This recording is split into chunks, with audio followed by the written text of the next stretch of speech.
今日は何と言ってもちょっとこのゴールドから行こうと思います。確か先週の時点では、こんなことにはなってなかったと思うんですけども、これいつですかね、10月6日の金曜日なので、いつになるのかな。先週はまだですよね。ちょっと一応確認。あ、もう過ぎてるのか。先週が、11日にちにやったので、11日の時点ではここだったんですね。この要線。まあ、まだ戻しかな、みたいな要線だったんだけど、まあ、転換したっぽいよねっていう話を4時間足ぐらいを見てしてたと思うんですけど、その週末ですよね。中東の、リスクオフの動きになりまして、まあ、おそらくその安全資産の方にお金が流れたんでしょうね。これはまあ、先進国からもそうでしょうけども、当事者国の人たちもなんか国外に逃げなあかんとかいろいろあって、自分のところの通貨よりもゴールドみたいなこともあるんでしょうかね。ちょっとわかりませんが、まあ、それで、この13日の金曜日に急進したのかな。ちょっと待ってください。今日が18日なので、先週の金曜日ですよね。13日って言ったら。で、確か、9日の月曜日、あ、だからもう、先週の時点で戦争始まったのか。えーっと、ここで、朝一からなんか、ダーッと上がった日ですよね。で、この日すごかったね。確かに。この13日のちょっと模様を、もうちょっと買い足で見てみようと思うんですけども、ここら辺からですよね。13日の、金曜日、ちょっと待ってよ。なんか、ここがすごかったですよね。まあ、ここまでもすごかったですよね。ここまでもここら辺がなんかその月曜日でバーッと上がった時ですけど、戦争が始まったってことで上がったわけですけど、ここまで一気に上がって、で、まあこれでもやりすぎやろうっていう感じだったんですけど、この上昇がすごかったですね。これで見ると、これ1時間足なんで6時間線が入ってるわけですけど、6時間線全然割ることなく上がったって感じで、ここは13日の金曜日の5時なので、月曜日、だから、金曜日の朝一からもう深夜から早朝から上げ始めたって感じですよね。で、あれよあれよという間に、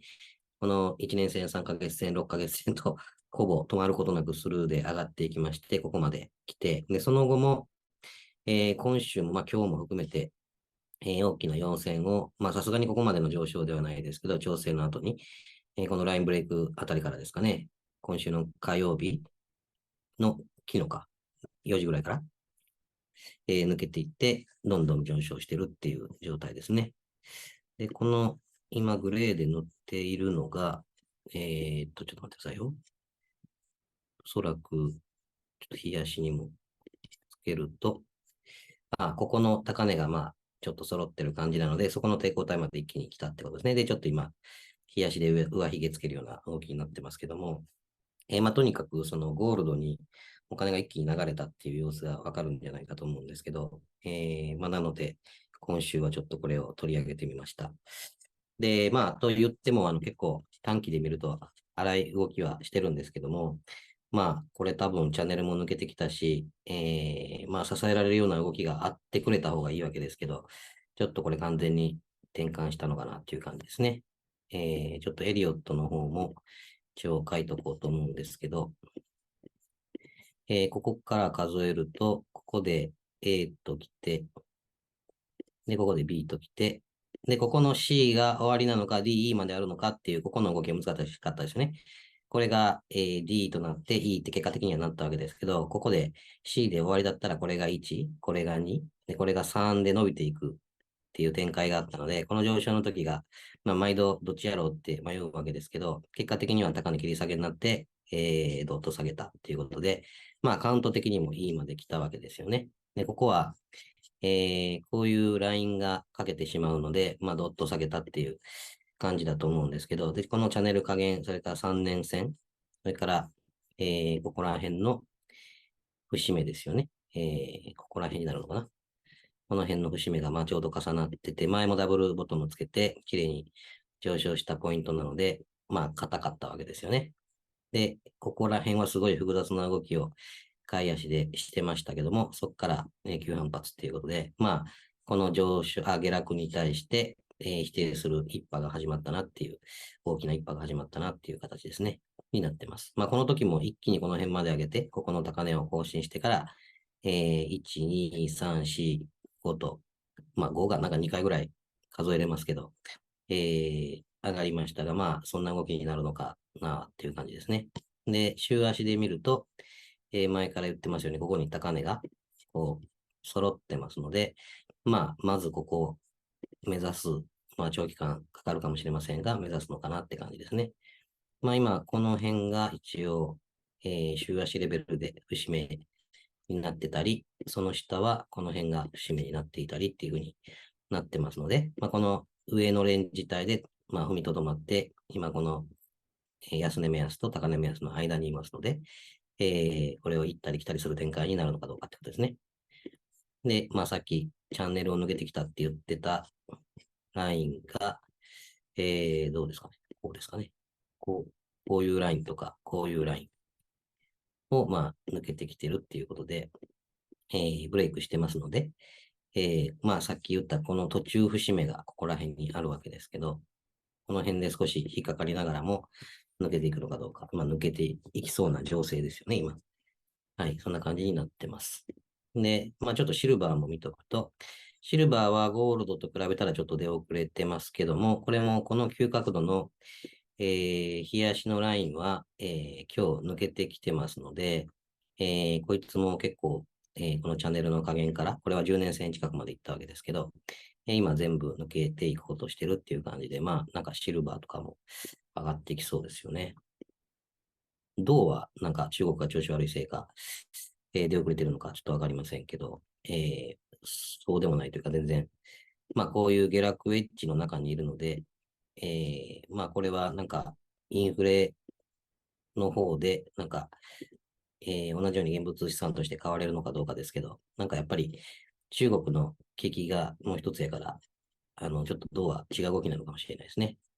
はい。ちょっとコモディティを先見てしまうと、オイルの方も、ここで支えられて上がってきたのに、調整に入っていましたけど、今安値を切り上げて、次の上昇波になんか入ったような感じですよね。だから、これもちょっと数えてみると、ここが最安値なので、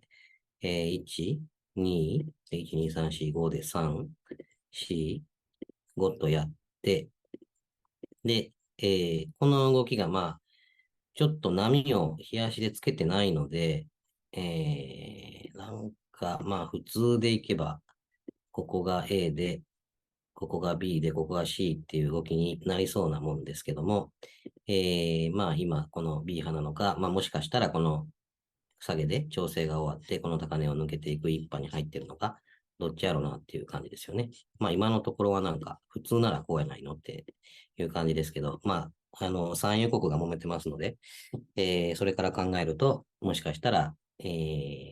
ァンダの方優先で、もうこの調整終わりで上がっちゃうかもしれないですよね。まあ、調整幅としては結構調整ある程度しましたよね。ここからで61.8ですか。それからここの、上昇からで23.6まで来てるので、まあ、もしかしたらもう調整を終えてるかもしれないですよね。ちょっとこの判断は毎回つかないんですけど、そういう感じの動きになってるってことで、まあ戦争絡みで、イスラエルのですね、金とか、オイルに今注目が集まってるんじゃないかなっていうことですね。まあ、ここの下げ止まりも、まあ、この黄緑の6ヶ月線付近であったり、それからまあ、この辺の、節目ですよね。この辺からも聞いてるのかな。この辺の、まあ、こうでしょうか。もうちょっとこうでしょうかね。まあ、この辺の節目が、あららよいしょ意識されたんでしょうね、きっとね。はい。まあ、このフィボナッチも含めてですね、この61.8と、20何パーセントが重なるような位置におりますので、これちょっと色変えると、なんか黒にしましょうかね。はい。あと23.6、60.8が、まあ、近くて節目向いて移動平均線もおるということで、まあ、先ほどもあったということですね。はい。こんな動きになりました。ということで、まあ、この、ちょっと B 波に気をつけながら、買っていくのか、なんか元気のいいゴールドの、下げてきたところを買うのか、まあ、今後ですね、そういうような戦略があろうかと思います。まあ、ちょっとゴールドは上がりすぎてる感じはしますけども、まあ、情勢が情勢だけに、それからブリックスもね、なんか、ゴールドを裏付けにする通貨を作るみたいなことを言ってるので、まあ、上がりやすい時代なんでしょうね。はい。で、ちょっと、元に戻りまして、10年債の方から見てみようと思います。10年債の方は、なんかダブルトップつけてから下げてきてたんですけど、あっという間に、高値接近で、今、ちょうどこれ、オレンジの50年線ですかね。50年というかなり、長い期間の、移動平均線のところで今ちょっと止められてるっていう状態なわけですけど、まあこれを抜けていったら大変なことになるな、いうぐらい、重要な、平均線になろうかと思います。で、しっかりこの1ヶ月線に支えられちゃったので、まあなんか、少なくともこの安値を1回割るような動きしないと下がる気しないですよね。綺麗に N を続けてますので、まあもうエリオットもクソもないっていう上昇なわけですけど、まあこれが B 波になってこの高値超えれずに下げてくるとちょっと落ち着くかもしれませんけど、まあこれ次第でリスクオフオンの、見方が変わってくるでしょうから、株式なんかの値動きにも大きく影響するかなと思います。まあ、この下げが不思議でしたよね。戦争が始まったのに金利が、えーまあ、戦争が始まったけど株が上がるみたいなことだったわけですが、それはこの、国債利回りの下落が、なんか原因だったみたいなことを言われてますね。でなんでこれが下がったのって言ったら、リスクオフなので、リスク資産の、10年債が買われましたみたいなことを言ってましたけど、じゃあなんで今これ上がってんねんっていう感じですよね。まあちょっとそういう後付け公爵はよくわかりませんが、まあとにかく金利は今また上がり始めてるってことで、ちょっとここで止まらないとどうなるのよっていう感じですね。まあここみたいに高値更新してブレイクして、もっと跳ね上がっちゃったみたいなことになると、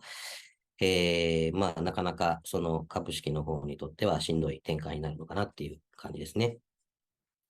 はい。で、ドルインデックスは、まあそれと今似たような、利回りが下がったので、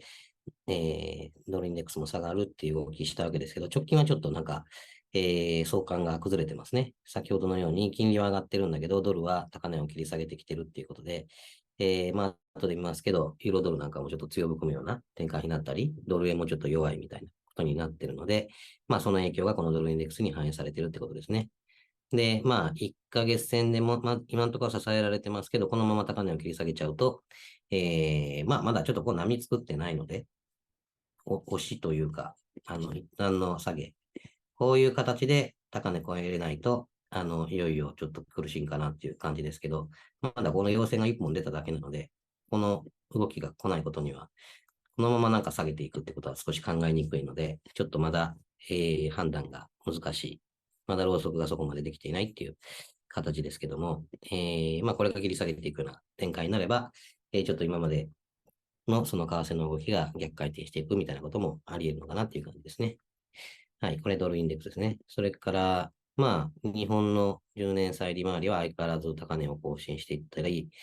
それから、ポンドというか、イギリスの10年債はなんか横ばいですよね。ドイツは下がってますね。フランスはなんか今、暴動みたいな起こってますよね。暴動というか、そのパレスチナの問題とかで、なんかデモが起こったりしてますけども、まあ、この辺の国債利回りがどんどん上がっていくっていうのが、どんどんリスクオンの流れになりますので、スペイン、イタリア、みんな上がってますよね。まあ、大体、アメリカと似たような感じですけど、それから半導体がなんか、昨日 NVIDIA が何パーセント下げたとか言ってましたけど、ちょっと、下落傾向ですよね。からビックス指数は、まあ、今のところ横ばいですかね。まあ、ちょっとこう、上昇気味なわけですけど、全体としては、当然、株式がずっと長年リスクオンできてますので、あの、ビックスが低くとどまってるわけですけど、ちょっと、ここら辺までの動きから見ると、少し上昇してきてる。上は蓋されてるけど、上昇してきてるっていう傾向ですかね。はい。まあ、これがリスクオンになると今後上がっていくんでしょうけど、今のところはまだ、戦争の影響を受けてもこの程度ですっていう、現状です。それでは、どうしようかな。インデックスを先見ましょうかね。まず、ダウ平均ですね。冷やしの方になります。で、まあ、ちょっと元気ないわけですけど、戦争が始まってから急落するっていうことはまあなくて、今のところやや反発上昇してるっていうことですけど、まあ3ヶ月線とか6ヶ月線は今超えれてないっていうことで、まあこれもさっきのエリオットと一緒で A、B、C と来たわけですけど、これが D、E となるのか、この上昇が1波で、2波はこの安値を切り上げて3が始まるのか、まあ、いつもながら迷うところですね。ここなんかは A、B、C で終わって、1波に入っていったわけですけど、どうなるかですね。今のところここの安値は終わってないわけですけど、形としてはだいぶ崩れてきたなということで、こういうふうに早いこと回復していかないと、この、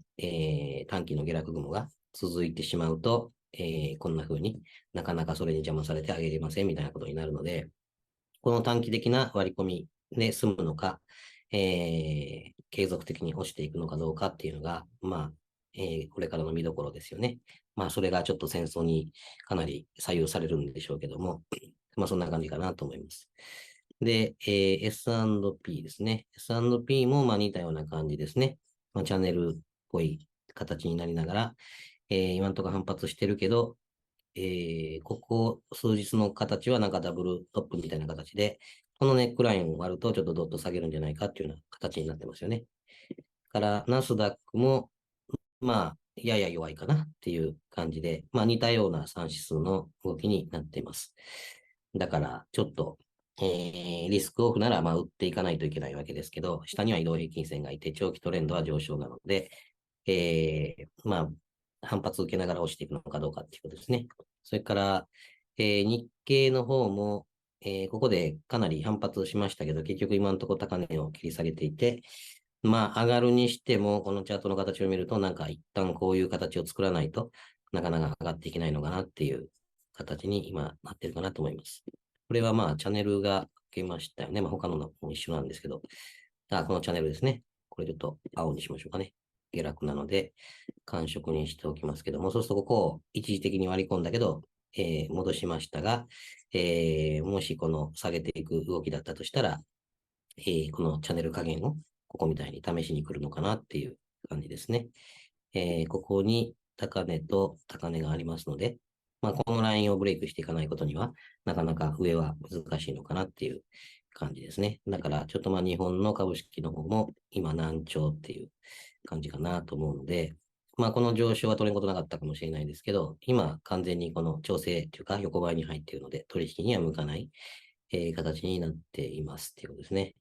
はい。で、ちょっと為替の方を見てみようと思います。ドル円はまあ、相変わらずじりじりじりじりっていう感じなんですけど、150円はまあ今超えれない状態で、ちょっとこれもかなり短期でも取引しづらいですよね。今日も見てたんですけど、こういう下髭をピンピンとつけるので、まあ、買っても買ってもなんか損切りられちゃうっていうような感じかもしれないので、ちょっと、ドル円はしにくい相場になってきてるなっていう感じで今見てまして、まあ無理してこれをもうやんなくても、まあ明らかに難しいので、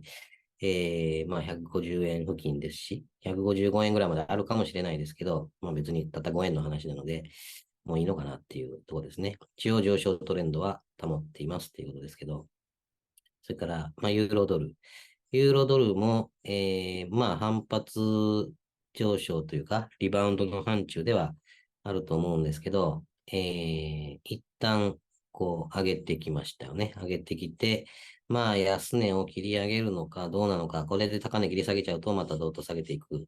流れなので、どちらかと言ったらこれみんな売りで狙ってるんでしょうね。まあこれがその、さっきの利回りとかがどう影響するかですけど、この今書いた切り上げラインを割っていくかどうかですね。ここに書いてますように、この青の線のように、こっちをちょっと赤にした方がいいかな。上昇の、シナリオの場合なので、これを赤にちょっと変えて、それから下落のシナリオはちょっと青にしましょうかね。まあ2種類考えられるわけですよね。一つには、まあこの赤で書いた1、2、3、4、5っていう、形のように、一旦のリバウンドに入る流れですよね。それから、もう一つはここで、その場合はこの高値を超えていくわけですけど、高値を超えれなくて、またこの青の下落雲に従って下げていっちゃうよっていうのが、この青の売りシナリオの場合で、まあ、どっちに行くかわからないわけですけど、ここで強めに反発してきましたので、まあ、この赤の流れになってもおかしくないから、どちらかというと青の展開になってほしいわけですけど、で、結局この1番を抜けれるかどうかですね。まあ、これを今見てるっていう、ところですね。まあ、高値切り下げて、下げてくれたら、もう全部抜けしてますので、ルンルンと売れるわけですけど、今のところちょっと買い足を見ると、この上昇ダウンを築いてますので、まあ、なかなか売りづらいっていう感じですね。早く高値を切り下げてちょうだいっていう、形かなと思います。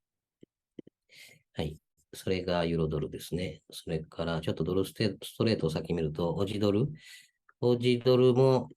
ここ数日、これ4時間足ですけど、まあ反発はしてきてますが、やはり、下げの流れなので、一応ここでダブルボトムをつけてますけども、まあこの流れがこう断ち切れるかどうかっていうと、なかなか、まだ難しいかなっていう感じですね。この紫で書いてるラインを少なくともブレイクしないと難しいやろうなとか、そういう感じなので、まあこれも相変わらず戻り売り銘柄でいいのかなと思います。だから、まあ、ドルインデックスが、えー、多少下落もしたりしてますけど、まだそんな大きく崩れてないのは、まあ、この辺の、動きによるわけですよね。ポンドドルも、まあ、ここはそれなりに上昇しましたけども、ここら辺からやっぱり上値が重くて、うん、まあなんか下げていきそうな感じだなっていう、今のところ弱い動きですよね。になっています。それと、クロス円ですね。ユーロ円。ユーロ円ももうなんか、これユーロドルか。ユーロ円も、まあ、横ばいですよね、完全に。もうずっとこのやりにくい動きが続いているので、ちょっとこれはもうないでしょうね。それから、オジ円も、まあ、オジドルと比べればそれは強いわけですけど、一時のようにもう買っていけばいいっていう状況ではなくなってきてるっていう感じですね。だから、もうこの辺がちょっと取引がなんかこう、できない銘柄になってってるので、ちょっと銘柄選びというか、これ取引したらいいよねっていうものが、ちょっと減っていってる感じですよね。もうポンド円も一緒ですよね。まあ、長期は上昇なんだけど短期はだいぶ崩れてトレンドがない状態になってますので、まあ、調整なのか、ここから転換していくのかっていうのは、それこそドル円の動きとかを見てになると思うんですけど、まあ、難しい動きになってますね。はい。それからちょっと他の、通貨ペアを見てみると、ユーロオーチは、上昇トレンドだったけども、今調整中で、まあ本来だったらこれ、また、こう上昇回帰していくところを買っていくっていうとこなわけですけど、まあこのユーロもオージーもちょっと両方ともリスク通貨なので、まあちょっと難しいですかね。判断がなかなかトレンドを信じるなら買いなんですけど、弱いなっていう、トレンドないなっていう感じなので、まあ、これもちょっと何かファンダが出ない限りはちょっと難しいのかなという感じですね。ユーロポンドも、まあ、ユーロポンドは、ポンドが弱いので上に出てきましたけど、これもまあ、トレンドがあるかって言われたら横ばいですよね。まあ、この下のレンジから上には切り上げてきてるっていう感じなので、ここから、本来ですとまあこういう全部下潜ってたものがこう出てきて上がり始めたらチャンスポイントなんですけど、ちょっとまだそういう元気はなくて、しばらくこれもみ合い続いてから上がっていくのかなっていうような感じに今のところ見えますよね。それから、ポンド王子は、まあ完全になんか今短期が、下向きに変わってきてるなっていうことで、今中期雲を下抜けようとこの4時間してはしてますけども、まあまだわかりませんね。今移動平均線が集まってちょっとレンジを形成しているので、まあこの安値を割るとちょっと下げ並みに入っていくのかなとかっていう感じに見えてくるでしょうけど、今のところ耐えてるって感じね。この6ヶ月線で持ちこたえてるっていう感じなので、まあこれは復活していってくれた方が、取引はしやすいわけですよね。だから3ヶ月線超えて支えられて上がっていくような上昇トレンドに回帰するような動きになるんだったら買っていきたいなっていう感じですけど、こう出てきたけど一時で戻ってきてしまったので、今は移動平均線が集まって、もみ合い状態ですね。もみ合いをちょっと抜けないと、なかなか上にも下にも行きづらい感じに見えると思います。それから、これで今、5通貨ペアの、10個が終わったわけですけど、ここからが、その他ものものですね。まず、ドルスイスは、2年線で抑えられてからは、ダウを築きながら下げてきて、今3ヶ月線、6ヶ月線の重なるようなエリアまで落ちてきたので、で、ここに下落雲も発生しているので、まあ、短期は売り目線ですよね。で、中期は、まあ、この辺から買っていこうかなっていうゾーンなんですけど、これを多分もう少し下げないと、フィボナッチ的に下げが甘いんでしょうね。まあ今ちょうど61.8ですか。まあ強い場合はここから反発でしょうけど、なんかもう少し一旦上げてからかもしれないんですけど、下げてきてもおかしくないかなっていう感じですね。で、この引っ張ってます、ちょっと色変えますと青にしますね。この青のサポートラインを今、一旦支えられましたけど、そこから割ってきてるので、まあこの移動平均線がまだ残ってますけども、それとこの61.8がありますけども、割ってくるとやっぱり、50%ぐらいまで、まあ、こんだけ一気に上げましたので、下げてきてもおかしくないかなという感じですね。まあ、このフィボナッチが、ここからだと、まあ、それなりに下げたんですかね。50%ぐらいまでは下げてるわけですけど、うん。まあ、挟まれてるので、動かなくなるかもしれないですよね。はい。だからまあ、これを取引するんだったら、やっぱり、しっかりこれ抜けてくれて、ここ抜けてくれて、こういう動きしたら、この辺から入っていきたいということで、もうちょっと待ちですよね。で、ここで上がっちゃうと、またややこしいですね。この辺の1年線とか、1週間、1ヶ月線とか、それから、まあ、この辺の移動平均線が上に控えてますので、上がってはドンと落とされて、また抜けてはドンと落とされてっていう動きが想定されるので、まあ、こっちになってほしいなっていう感じですね。まあ、こうなるかどうかがちょっと今まだ見えないっていうところになろうかと思います。はい。まあ、こう来て、ここを今割ってるので、まあ、移動引き線がいるからわかりませんけど、本来はスポーンと抜けていってもおかしくないとこですよね。えーっと、まあ、こういうラインも割ってきてますもんね。はい。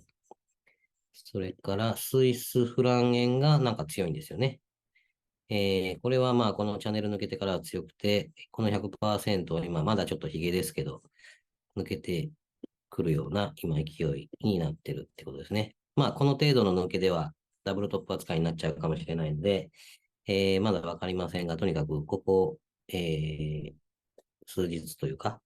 これはいつからですかね、ここを抜けてきたのが先週の金曜日ですかからずっと上昇で強い動きになってますよね。まあ言ってもこんなヒゲつけてますので、実際取引したらしづらかったのかもしれないですけど、まあこういう斜め線を引いて抜けていったら買う、抜けていったら買うっていうようなことで、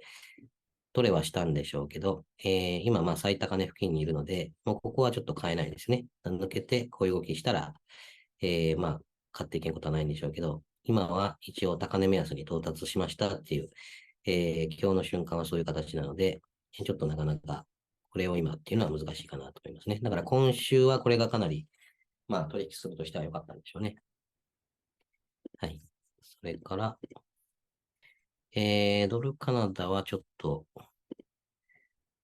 だいぶ崩れちゃってますよね。うん。まあ、支えにはなってるんですけど、ここのブレイクがしっかりできなかったっていう感じですよね。だから、今、抵抗体にもろに、こう、直面しているというか、下は移動平均線とかでサポートされて、上はこのラインで、とか価格帯で止められている状態なので、ここを、まあ、ガーンと抜けていくような動きになるのかどうかですよね。ここに新たにこういうラインが引っ張れるので、この、一旦こいつはまあ抜けてきたわけですけど、一旦抜けて戻されたので、まあこの赤いライン、黒いラインを抜けるのかどうかっていうところなんでしょうね。で、反対にここから下げてくる場合は、このラインを、まあ、割り込むと、ドドッと下げることになるので、まあそれに注意って感じですよね。まあ今のところまだ上昇トレンドですけど、まあこれもちょっともうなんか抵抗体にかなり近いので、やりづらいかなっていう感じですね。はい。キャド円は、ここ、どうだったんですかね。ここ超えたのかな。あ、超えてますね。超えたけどヒゲになっちゃって、押したけど、まあ、また戻してきてるってことで、なんかもうこの辺になると危ういですよね。まあ、この銘柄で落ちるときは、まあ、これ下げで狙ってる人の方が多そうな気しますけど、とにかくここを割ってしまうとドカッと下げるっていう、ここが、まあ、損切り注文が最終的に集まってる場所になりますので、ここから高値切り下げで落ちていくようだと、ドーッと下がるかもしれないですよね。で、まあ、エントリーする、その転換狙いでショートするとすれば、こういうライン引っ張っといて、まあ、価格がどんな動きするかは、まあ、わからないですけど、ここで高値切り下げて、こんな動きしてドカーンと下げていくようなことになったら、ここら辺を先乗りで売りたいとか、もっと早い人はまあここで売るんでしょうけど、ここを売るのはなかなか難しいんですよね。このままグワーンと上がっちゃうのに巻き込まれて、焼かれちゃうかもしれないので、まあ、しっかり、展開を見てですね、ここをしっかり切り下げたら、だから、右肩作りました。で、もう一回ここを試しに行くような動きするんだけど、返されるっていう、ここはすごい売りが入るので、まあ、こうなってくれたら、ちょっと狙ってみるかですよね。はい。もちろんこれ、上昇トレンド銘柄なので、長期組は買ってきますから、まあなんかこの辺で反発食らうとか、この辺で反発食らうとかっていうのは気をつけながら、まあ、打ってみるかどうかっていう感じですね。はい。まあ、トレンドフォローしたいわけですけど、この高値目安に来てますので、まあ、ここはなんか逆バランとしょうがないかなっていう、取引するとしたら逆張りになるのかなっていう感じですね。はい。それから、スイス、カナダ。スイス、カナダは、ここでサポートされて今、まあ、リバウンドというか、これまあ、だからちょっと今のところレンジですよね。この辺で、かなりレンジがしっかり組まれたっていう感じなので、なんか上限付近で売るのか、どうするのかって感じですね。まあもちろん、ここに途中高値がありますので、ちょうど今そこに到達してますよね。まあここでまた戻す動きが一回入るかもしれないですけど、まあそんな感じですよね。トレンドは上昇トレンドだけど、すごい値幅のある横ばいの動きになってきたっていうことで、まあこのパターンの時気をつけないといけないのは、こう行ったり来たり行ったり来たりしてるわけですけど、これがなんかこの辺からこうなり始めて、一回安値をちょっと割って、で、こんなになった時にドーッとこう下がるっていうことが多いので、まあ三損ですよね、いわゆる。本来だったら、レンジだったらこう来ないといけないのに、なんか途中で終わってしまって、で、ここら辺で一回割るの嫌がるんだけど、ちょっと割りました。で、また復活するのかなと思ったら、なんか移動平均線こんな風に追いかぶさってきて、で、ここからドーンと下げるっていう。まあ、転換の時によくある波形としてはこういうのがあるので、ちょっとトレンドフォローは危ないかもしれないですね。転換相場になるかもしれないっていう感じに、まあテクニカル的には見えるって感じですよね。はい、もちろん抜ける場合もあるんですけど、転換になる場合はそんな感じが多いので、そういうふうに見てみたらどうかなっていうところになります。それから、ニュージーランドは下げましたね。だいぶ頑張って上げてたんですけど、とうとうやっと下げてきてくれたっていうことで、まあ、このラインブレイクしてからは早かったっていうことですね。この辺もなんかぐずぐずリバウンドしてましたけど、やっぱり、まあこういう流れになることが多いですよね。まあ、全体の流れには逆らえずに今下げてきて、まあ、ここに書いてるチャンネルの加減あたりを、まあ割りたくない割りたくないっていう動きしてるんですけど、まあそろそろ割ってくるのかなっていう感じですよね。まあ何べんもそんな話してて、なかなかガッと下げてくれないからイライラするんですけど、まあこう、まだ嫌がってるっていう感じですよね。はい。まあこの、もうここまで来たら水平線ブレイクになっちゃいますけど、ここを割るかどうかっていうとこですね。で、まあ割ると、この23.6ですか。0.5754あたりが次のターゲットっていう感じですね。もちろん、ゼロを目指すかもしれないですけど。はい。だから、まあ、ニュージーランドドルはようやく下げに入ってますっていうところですね。それからニュージー円は、まあ、クロス円なので上昇傾向ですけど、まあ、こちらもなんか、まあ、もともと汚いですけど、かなりギザギザしてますので、日替わりでなんか陽線出たり、陰線出たり、髭つけたり、みたいな感じなので、これは難しいでしょうね。これも、なかなか、まあ、上昇トレンドですけど、ちょっともう取引しづらいっていうところですね。こちらも上昇トレンドだったものが、まあ、潜り込んで全部抜け仕掛けてるっていう感じで、今、レンジですよね。はい。だから、これも、まあ、ここにしっかりした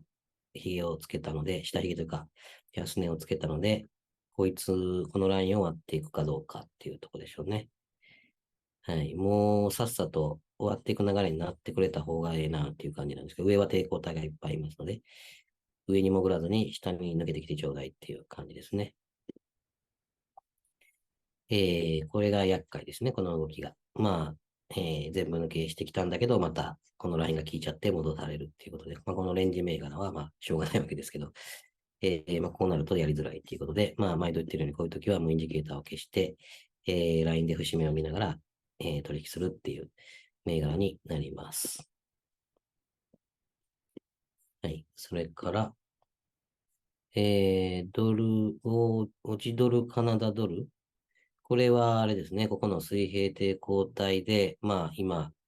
下はまあなんとか踏みとどまってるけど、上は斜めに切り下げてきてるっていう状態なので、まあこれ割っちゃうとでもどこまで行くのって感じですけども、最後の砦に今到達してるって感じですよね。で、これ抜けると、まあ次のこの安値がここなので、まあもちろんここのフィボナッチも見ながら、安値を目指していく動きに乗りたいなっていう感じですよね。はい。だからまあ、打っていきたいけど、ちょっとまだここの安値が克服できてないっていう感じですね。はい。で、これはまだいいのか。オージースイスフラン。これはもうなんか完全に弱いですよね。逆円のをつけて、これ週足ですけど、どんどん下げてるっていうことなので、戻り売りですけど、えー、まあ、だいぶ下げてきてるから、こういう反発上昇が入るので、まあ、そこに気をつけながらっていうことですよね。まあ、しっかり戻りを待って売るのにはいいのかなっていう感じですね。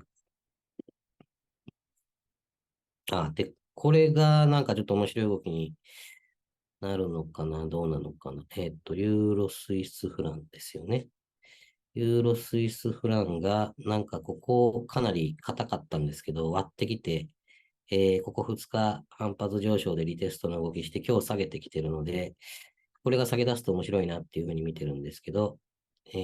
ここの安値目安が高値目安に変わって押していく流れになると、このレンジ下離れっていう感じに見えますので、まあこれがぐいぐい下がっていくような流れに今後なっていくんだったら、戻り売りでいけるのでいいのかなと思って今見てるところですね。まああまりこんな銘柄取引しないんですけど、まあトレンド銘柄を探していると、まあなんかこれが見つかったって感じですね。ここの安値がここで高値目安に変わってしまって、完全になんか札幌時転換ここで起こしてる感じですよね。この水平抵抗体が、割らなかった。次割りました。次は上に戻れませんでした。で、下げてきました。で、ここの水平抵抗体が、初めは、割らなかったけど、とうとう、割ってしまって上に戻せない動きっぽく今なってきてるっていう感じなので、まあ、このレンジ帯を克服して、次、下はどこまでなのっていう、次の下の抵抗体を探しに行くような値動きに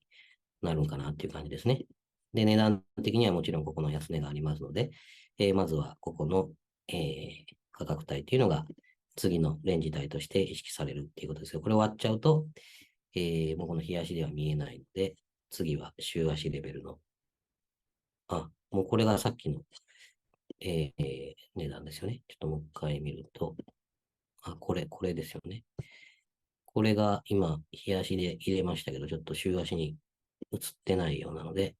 週足、月足にちょっと表示すると、週足がこれですよね。で、これを割っちゃったらどこまで行くのっていうと、もうないんかもしれないですね。今までつけた値段で、ここより安い値段はないのかな。もっと過去が見れるかな。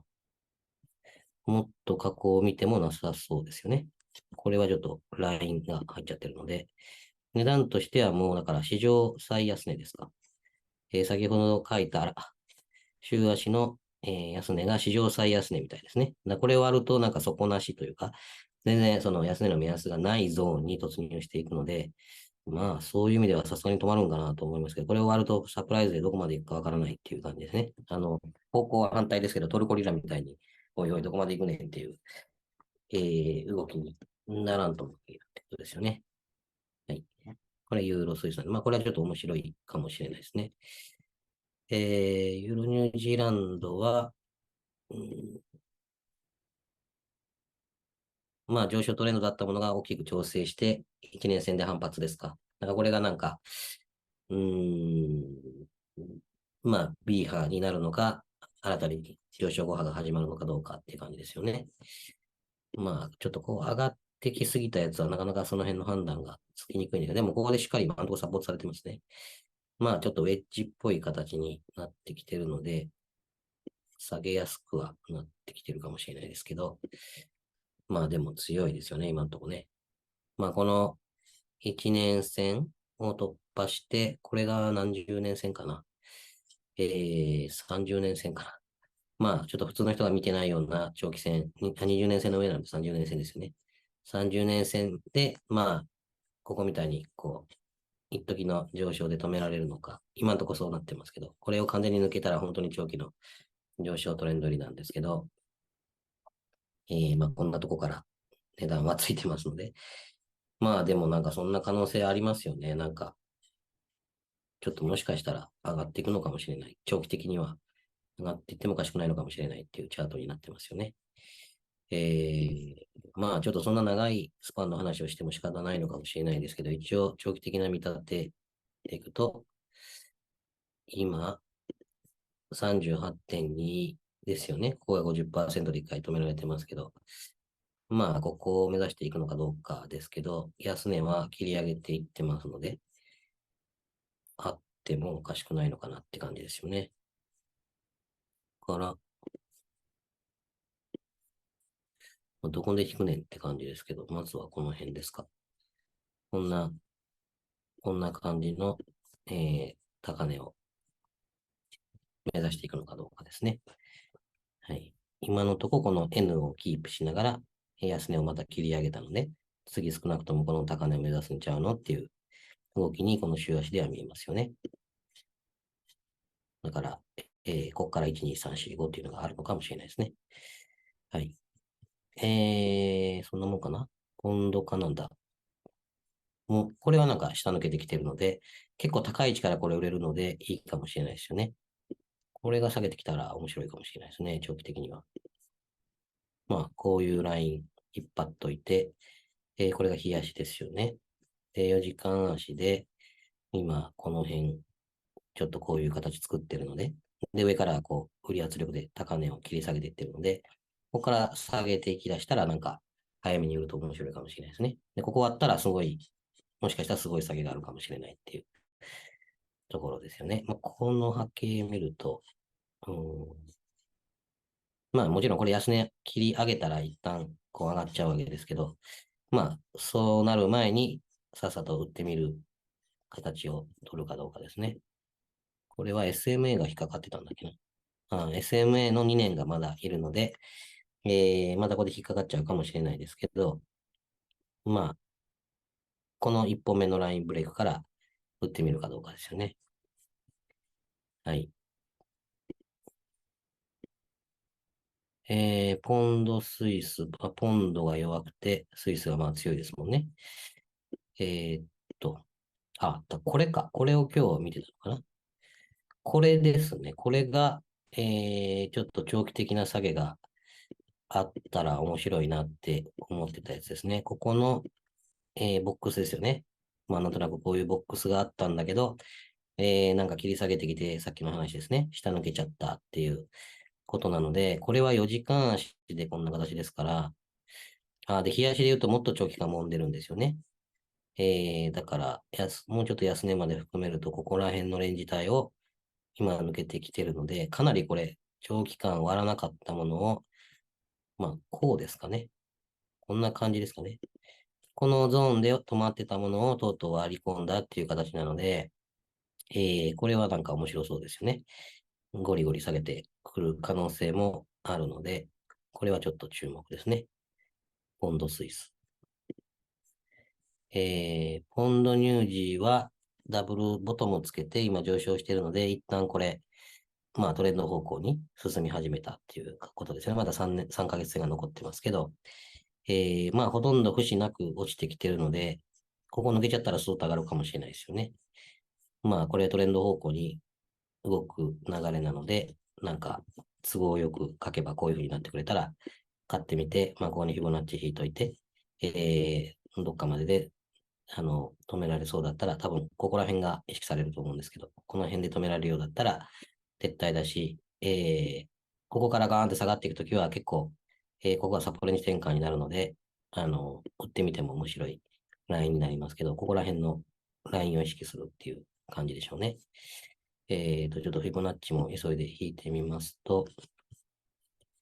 この今入っているフィボナッチではないフィボナッチですね。ここからここまでの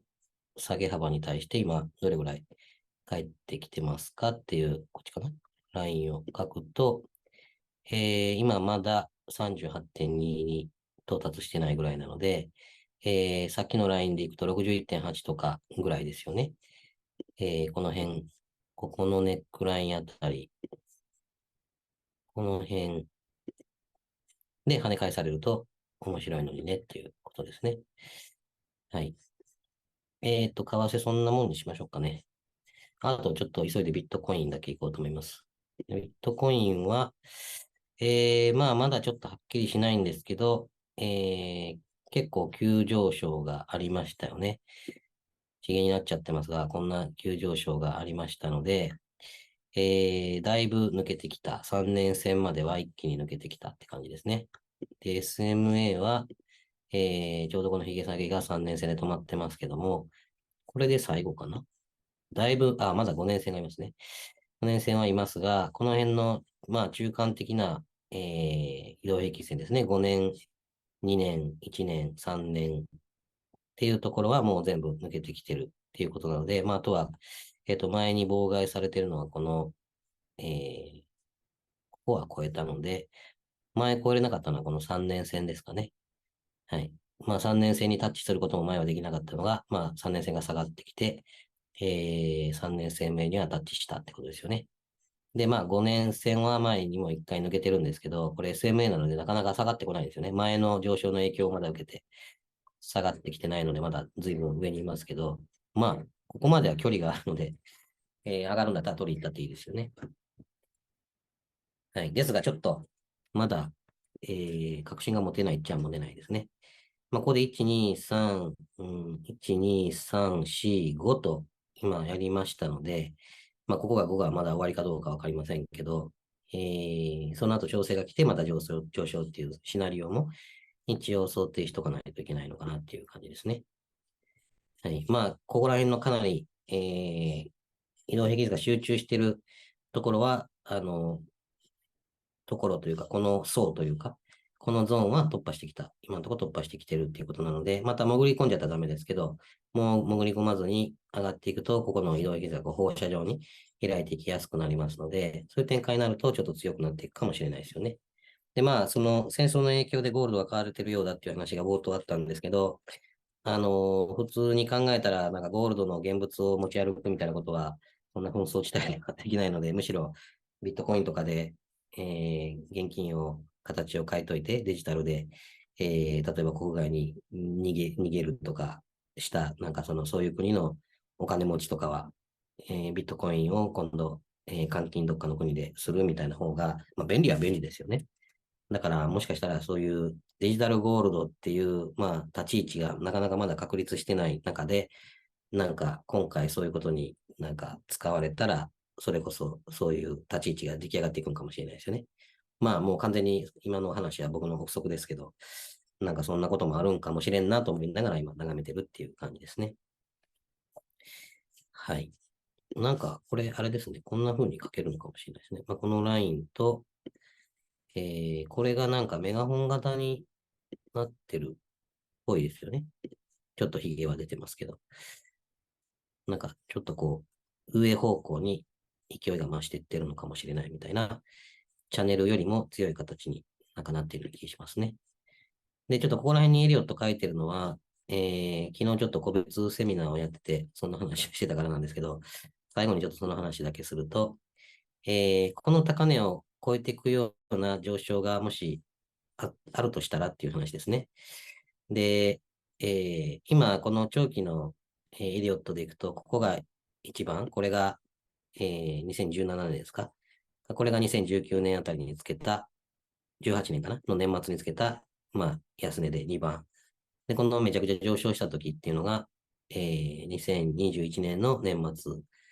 で、4っていうのが、ここですね。これが、どれだ。よいしょ。2022年ですか、去年の年末。で、今、2023年に入ってて、まあ、3年後ですかの半減期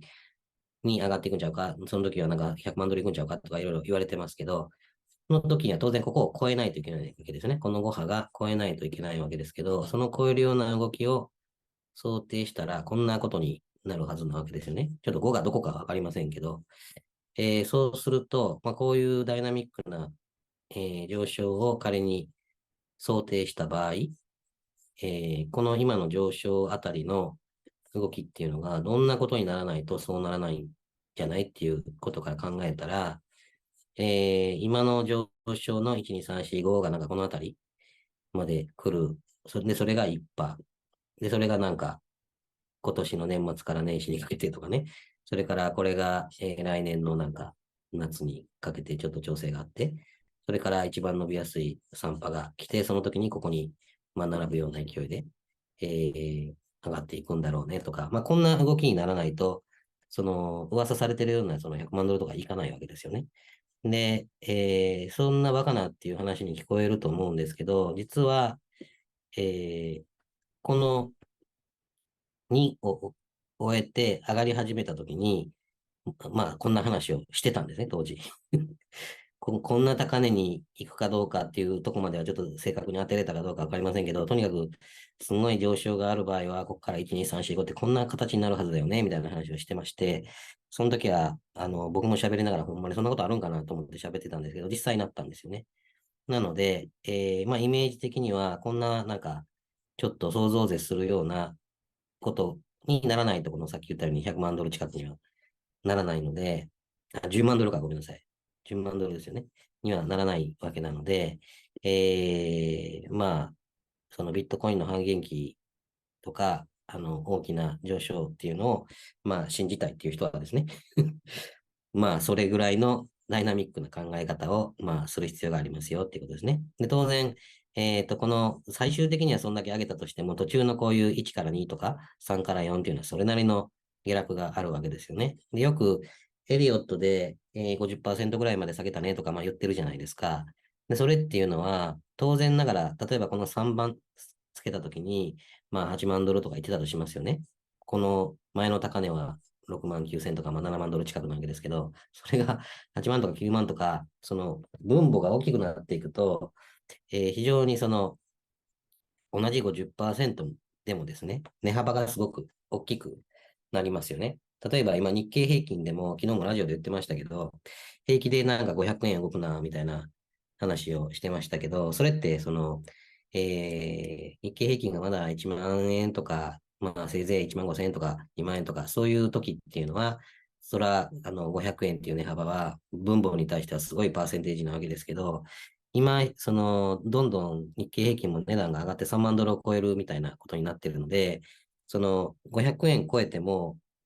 その割合で言ったら、知れとるとは言いませんけど、まあ、その当時と変わらないっていうか、例えば3万円の時に500円下げても1.6%なので、まあ、今日の日経平均は1.6%下げましたって言われたら、まあ、下げたんだなとは思うけど、暴落だなとは思いませんよね。だけど実際には500円動いてるので、自分で取引してるとかなりその変動するわけですね、資金が。っていうことで、分母がどんどんどんどんその大きくなっていくと、変動率は、今まで通りだったとしても、変動値幅は大きくなっていきますので、びっくりするようなその金額、資金が減ったりするわけですよね。まあそういうことをちょっと念頭に置いていただいて、だから、この1、2、3、4、5、まあ現物でずっと握りしめて仮にこんな動きになったときに、まあ持てましたっていう人はかなりその儲かるわけですけど、レバレッジ取引をされる人っていうのは、こういう変動幅にそのメンタルも資金もついていけないと思うので、まあやっぱり、1波で、上昇を取りました。で、2波は調整なので、見ておいて、で、2が終わって、3が始まったなっていう時に、3を取りに行ってっていう風に切り取って取っていかないと、